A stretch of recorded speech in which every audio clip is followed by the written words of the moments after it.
मैंने देखा वो एकादशी के दिन अन्न का त्याग रखते हैं। एकादशी करने वाले भी बड़े बहुत प्रकार के होते हैं। एक होते हैं वो अन्न नहीं खाते, एक होते हैं वो अन्न भी नहीं खाते और मौन भी रहते हैं, एक होते हैं वो अन्न नहीं खाते फलाहार करते हैं। और दिन तो 3 बार भोजन करते थे, एकादशी वाले दिन 5 बार करते हैं। उस दिन फलाहार, हम फलाहार कर रहे हैं ना, कुटू की पकौड़ी, कुटू कचौड़ी, ये वो 5 बार खाते हैं। और कई लोग बड़ा कठिन भी करते हैं। वो कैसे करते हैं?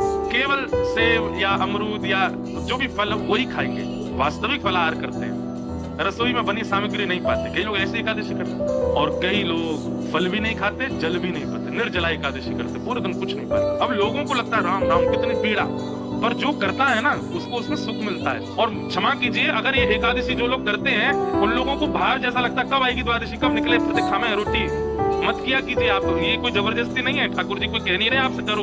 जब तक ऐसी तत्परता चित्त में ना हो कि आप उसको सौभाग्य मान करके नहीं कर रहे हो, तब तक मत कीजिए व्रत। आपको सौभाग्य लगना चाहिए। रामदास गोठाना को बहुत सौभाग्य लगता था कि ठाकुर जी ने मुझे इतना बल दिया कि मैं पैदल चल के द्वारिका जाता हूँ। और वो द्वारिका आते, रात भर कीर्तन सुनाते द्वारिकाधीश को, और एकादशी को कपाट खुलते ही दर्शन करते, नेत्र सजल हो जाते रामदास जी के। ठाकुर जी को दूर से ही ऐसे अंक में मानो ऐसे कर लेते जैसे मैंने अंक इसमें भर लिया हो। ठाकुर जी दया आ गई एक दिन, और रामदास गोठाना से ठाकुर जी बात करने लगे। उनके स्वप्न में या उनके चिंतन में ठाकुर जी प्रकट हो गए और द्वारिकाधीश बोले, ए रामदास तुम इतना परिश्रम करके मत आया करो। रामदास गोठाना बोले, मुझे तो बहुत अच्छा लगता है, आपको क्यों पीड़ा हो रही? बोले, तुमको अच्छा लगता है पर मुझे लग रहा है कि तुमको पीड़ा होती है, और उस पीड़ा से मुझे पीड़ा होती है।